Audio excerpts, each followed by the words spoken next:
Hi guys! Welcome back to my channel. Ang video natin ngayon ay gagala lang kami mag-asawa kasi wala kami sa mood kumain or magluto sa bahay. So, naisip namin kumain na lang sa labas. So, as of now, hindi pa namin alam kung saan ba kami pupunta ng mga oras. Nag-video lang ako kasi super ganda ng buwan ng oras na yan. So, ito, nakapag-decide na nga kami at dito kami kakain sa may Ayo Corporation, sa may Parian lang, sa may Calamba. Guys, alam nyo ba na pwede na kayo ngayong magluto mismo sa convenience store na parang sa Korea. So first time namin mag-asawang pumasok dito. So na-overwhelm kami sa dami ng mga noodles na nakita namin. Hindi namin alam kung ano yung mapipili namin kasi super dami niya. May for sabaw, merong noodles na dry, parang stir fry. Pero this time may napili ko yung parang may cheese ramen siya na sauce na spicy. Yung sa asawa ko parang ramen na hindi ko alam kung parang seafood ganon. So namili din kami dyan ng drinks. Tapos may yung parang cup with ice na rin siya. Then I choose one snack din. And pwede ka rin mag-add ng topping. So, ang akin ay 3 pieces yung akin na fish cake. Tapos yung sa husband ko naman is 3 pieces naman na sausage. 20 pesos yung additional. So, let's start cooking. As a first timer, syempre, hindi mo alam yung mga instructions. So, mangangapa at magtatanong-tanong ka pa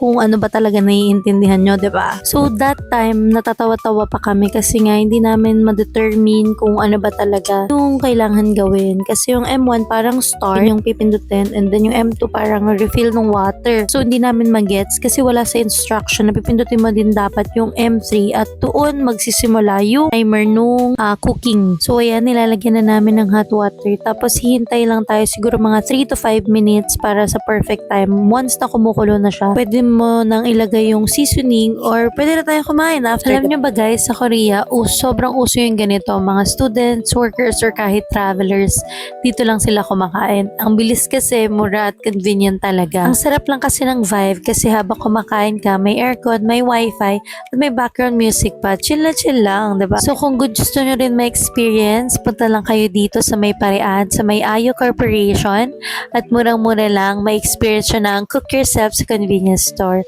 Try nyo na. Magdala lang ng gutom at good vibes. Sobrang simple pero ang saya.